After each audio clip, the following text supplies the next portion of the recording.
So I've been looking to upgrade my aging 1440p 27-inch gaming monitor, and man, it has been tough finding a hybrid monitor that is worthy of being an upgrade that satisfies both productivity use cases and high refresh rate gaming. In this video, I will go over 3 distinct 4K monitors that I purchased with my own money and share my concerns with buying a hybrid monitor in 2024 and beyond. In the end, I will share you the monitor I recommend out of the 3. I will also let you know whether upgrading from 1440p to 4K while maintaining the same refresh rate is worthwhile for productivity.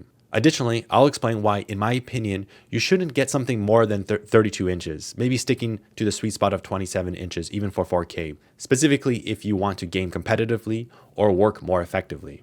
During my extensive research to find a suitable 4K gaming productivity monitor, I noticed these 3 frustrating trends for people like us. First, there's a significant push towards the brittle OLED technology instead of the more reliable LCD IPS displays. Secondly, it appears that manufacturers believe that content creators, office workers, or those who just really focus on productivity do not value a high refresh rate experience, which is really strange. Thirdly, I noticed that monitor technology, based on what I currently own from 2015, hasn't really evolved, making the incentive to upgrade quite challenging, especially when I'm personally concerned about contributing more e-waste. What I'm going to do, sell my old 10-year-old monitor? So for trend number 1, it's OLED. This OLED craze, I've noticed that in 2024, the new trend is just moving away from advancements in IPS LCD technology and to really embrace OLED. But a major deal breaker with OLED technology for productivity use is that there's a very high risk of burn-in. This is particularly detrimental for workflows that involve a white, bright static toolbar, something that you see commonly in code editors and video editors and whatnot. I think it's really unfortunate that OLED seems to be where most of the advancements are being concentrated, at least in terms of company resources. It just feels like they're just really focusing on gamers, and I'm not sure how much money these gamers have, but they got a lot of money apparently.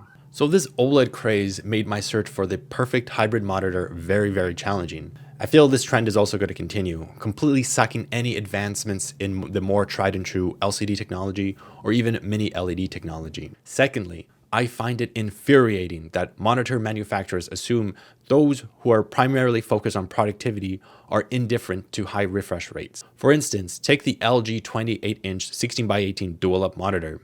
It seemed like an excellent choice at first glance. I could really use that extra screen real estate for video editing and coding thanks to its square ratio.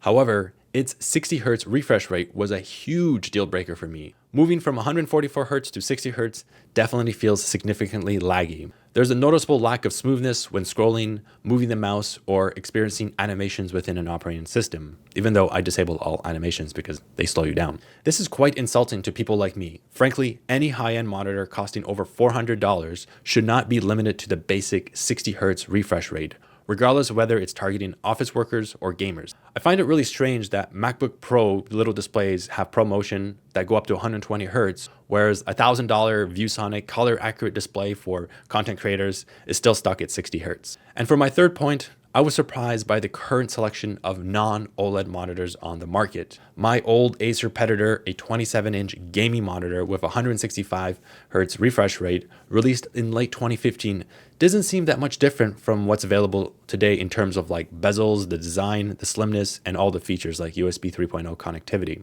Now, yes, I will admit monitors have become more affordable. I originally paid well over $700 for a 1440p 165 Hz 27-inch monitor, which now you could probably find for around $200. It seems that the significant upgrade is the shift from 1440p to 4K while maintaining the same refresh rate, unfortunately. And maybe the addition of USB-C connectivity for charging and connecting peripheral devices in your MacBook. I will admit, my last point is a little bit weak, but I guess I just wasn't wowed by the innovation that was offered. Also, IPS 4K high refresh rate monitors seem to have peaked around 2021 and 2022. There are very few models released in 2023 and even this year for IPS displays. It just seems silly to buy outdated technology, but the reality was that there was not much change from 2021 until now. Let's switch gears to discuss my criteria for my next hybrid gaming monitor.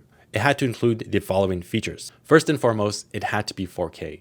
This was very important because I started to notice that 1440p text was looking quite fuzzy. It never really bothered me until I had this random itch to upgrade. I tried one 4K monitor and I was hooked. I could never go back to 1440p. The next thing it needed is that it needed a refresh rate of at least 144 Hz, preferably 160 Hz to match my older display. I soon discovered that it was nearly impossible to find an LCD monitor offering 4K at these higher refresh rates. This is one of the most agonizing parts of looking for a modern 4K monitor, an IPS one. The fact that despite a decade that has passed since buying my first high refresh rate gaming monitor, I know that I wasn't able to buy a 4K monitor that offered an improved refresh rate. There's literally no monitor on the market that is 4K and not using OLED technology, offering a higher refresh rate than 160 Hz. Now, yes, perhaps there were other improvements in the domain of 4K IPS displays, perhaps things in like response times, but I always really cared about the refresh rate, the perceived smoothness, especially when playing competitive games like CS2. The next crucial feature I needed on my next modern display was offering USB-C connectivity with a DisplayPort output. This was crucial because I wanted both 4K resolution on my PC and MacBook. But the thing with MacBooks is that they have this really frustrating software limitation with their HDMI. Apparently with their HDMI, it can only max out at 4K 60 Hz. So in order to achieve 4K resolution at 144 Hz, you need to use a DisplayPort. However, most, if not all monitors only have one standard DisplayPort connection.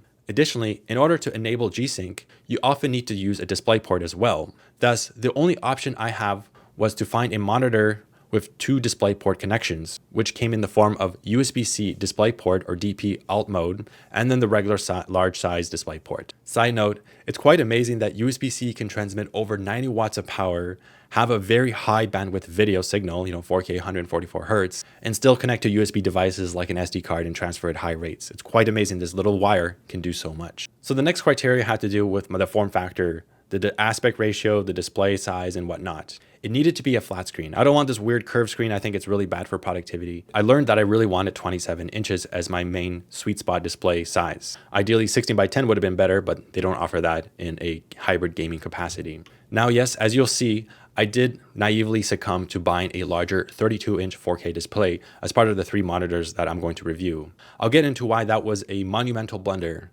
So in terms of aspect ratios, I definitely wasn't after the curved ultra-wide screen. Frankly, people playing on those types of displays likely don't have a clue about efficiently using a computer. Now, have you ever heard of Alt-Tab?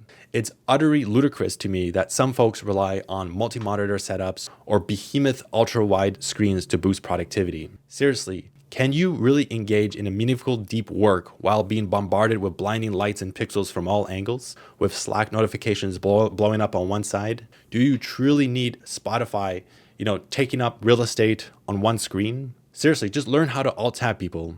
The only scenarios where you might justify a sprawling screen space is if you are plunging into in very immersive single-player games, like you're really big into like those single-player campaigns, and totally forget the competitive gaming aspect of that. Or you're a stock trader glued to like market movements.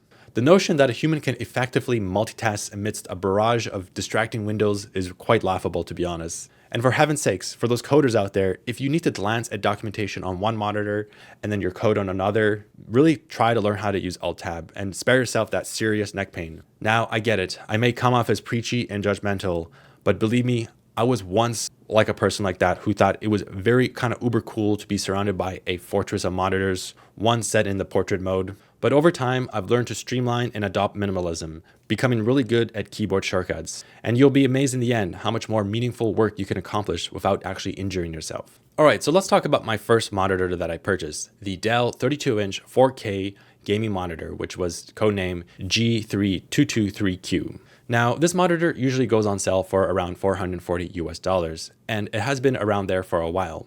Ironically, this purchase ended up being a valuable mistake. It turns out that I absolutely despise how comically large the monitor was on my desk. Even for tasks like programming and video editing, I found that the large size to have diminishing returns on efficiency. In fact, I felt like the larger the monitor, the less productive I was because I constantly had to move my eyes side to side or up and down. And you see, based on the distance, your eyes can only really focus on so much screen real estate.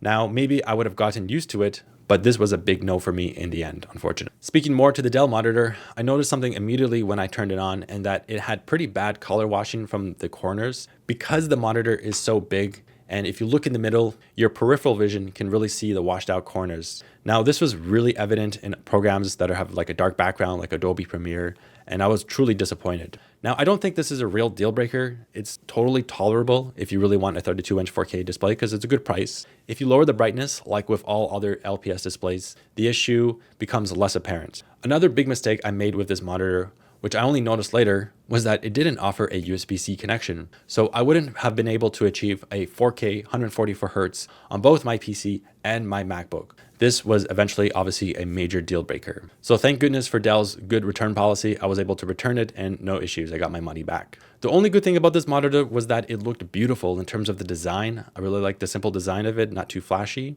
And the image color reproduction was amazing, especially when you're in sRGB mode. The 4K sharpness of the text hooked me and made me realize how much of an improvement it was over 1440p. Details like my iOS simulator, icons and avatars on Slack, making windows really small to fit on my screen, they were just such a monumental improvement over 1440p. I was immediately hooked, but like I said, I had to return it. 32 inches was way too big for me. That's what she said. So my next purchase was the Gigabyte M27U. This monitor was very promising, offering a 160 Hz overclockable at 4K, which meant that my actual downgrade in terms of refresh rate was only 5 Hz instead of 21 Hz, for your typical 144 Hz 4K display. I do think there's a perceptible difference between a 165 Hz and 144 Hz. Since I've had both 1440p monitors at both 144 Hz and 165 Hz, I could really see the difference, although it was subtle. Now, this was also a monitor that was quite modern, meaning it had been released in the past year, and it offered a USB-C DP alt mode.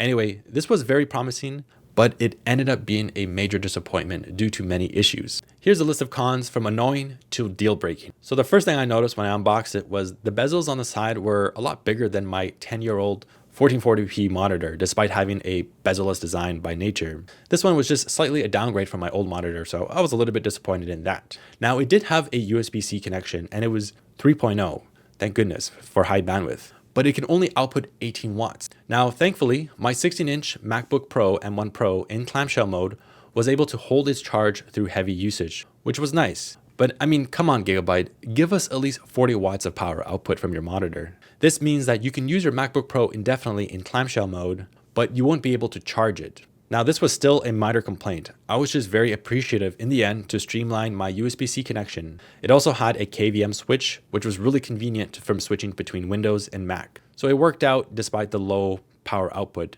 Just don't expect to charge your MacBook if it's at 1% while still using it. I always keep my MacBook fully charged, so it wasn't a big issue for me. Now, here's where the true problems came in. After some usage of some time, it started to have this weird flicker. The flicker can be described as a very subtle pulsing. It's like the image was shaking slightly. Now, this was so odd that I thought I was experiencing vision problems. This only happened after long sessions, by the way. Still, I love this monitor despite all the prior flaws I mentioned. Gaming at 160 Hz felt like home. I would run CSGO or CS2 at 1080p, which scaled down perfectly from 4K resolutions to, since it has a factor of 4:1, unlike 1440p. So I really wanted to keep this monitor very badly because I hate returning stuff. So I decided to ignore all the weird flicker since it only happened rarely and it was subtle, but it was extremely concerning. The next huge con was coil whine.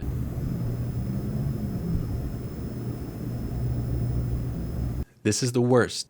At first, I thought it was very slight. In fact, being more hyper aware of coil whine, I noticed that my old Acer 1440p did exhibit some coil whine, although it was not as noticeable. However, the coil whine from the Gigabyte M27U just became more apparent, almost to the point where I just could not tolerate it.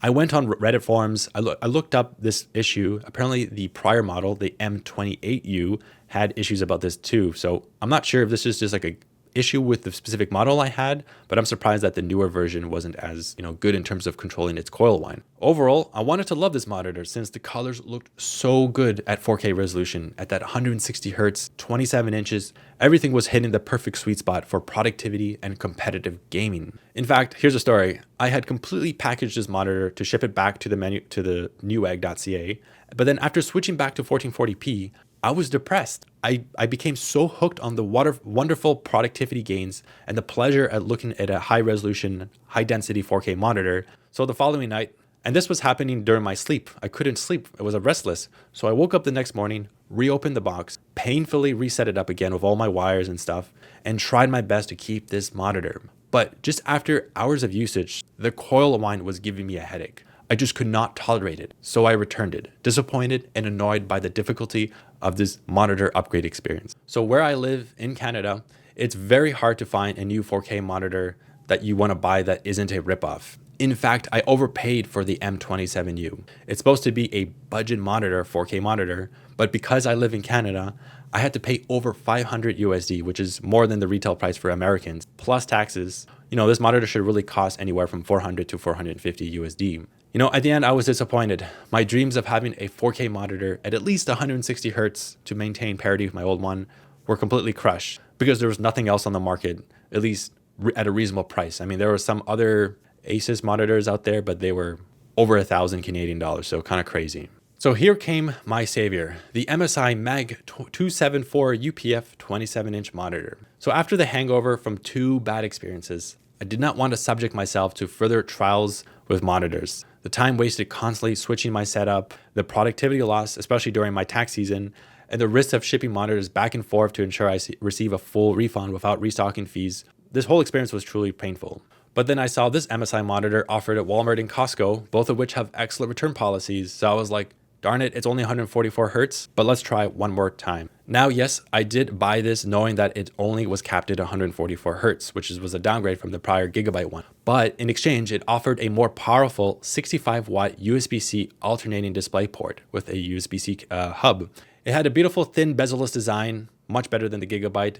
And most importantly, the power brick was not embedded in the monitor. It was in fact an external brick. This is the common feature in more budget monitors, but I was excited by the idea of having the power adapter as far away from my ears as possible. And best of all, the price was right. It was on sale at the time for $365 US plus tax in Canada.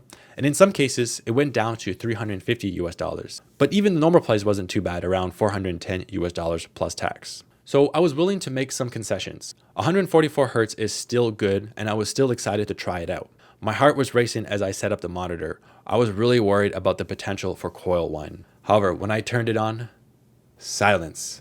Thank God, no coil whine. It was such a relief. Best of all, the image quality was excellent.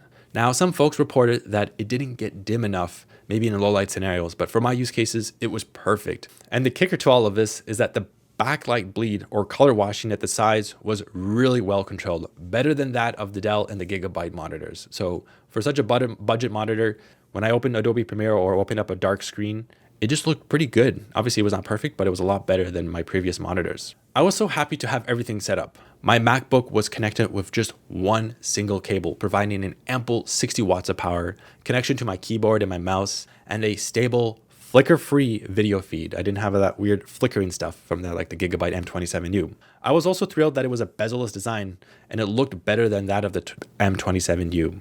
Now, it didn't have 2 speakers like the previous 2 monitors, which made it lighter and slimmer, so the thing just looked really sleek. And in fact, I hate it when they put speakers in the monitors because I think it's a complete waste of room and space and money that you're paying for it. So let's talk about the cons of this monitor. I only had one minor issue, which that I couldn't screw in one of the standoffs for the monitor VESA mount, which, wasn't a big deal. I still have 3 screws there. But the real issues I had was that I just really wish it offered USB 3.0 connectivity.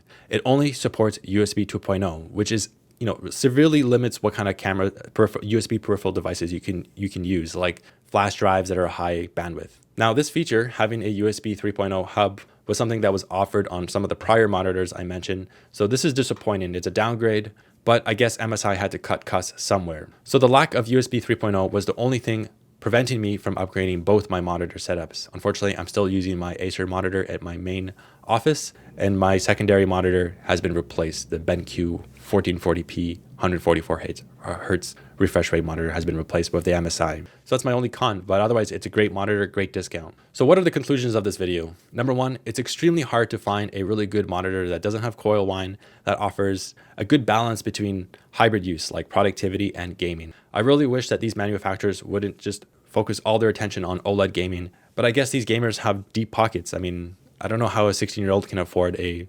Alienware, $1,000 US OLED monitor. But in the end, I think I did find some compromises, unfortunately. I am still on the lookout to replace my other 1440p monitor. It needs to have USB 3.0. It needs to have at least 160 Hertz refresh rate, no coil whine, So yeah, just look out for all those things I mentioned in this video, and I will leave links to all the monitors I mentioned. Check them out. I think there's going to be great deals for the MSI one. Thanks for watching, and I will see you in the next video.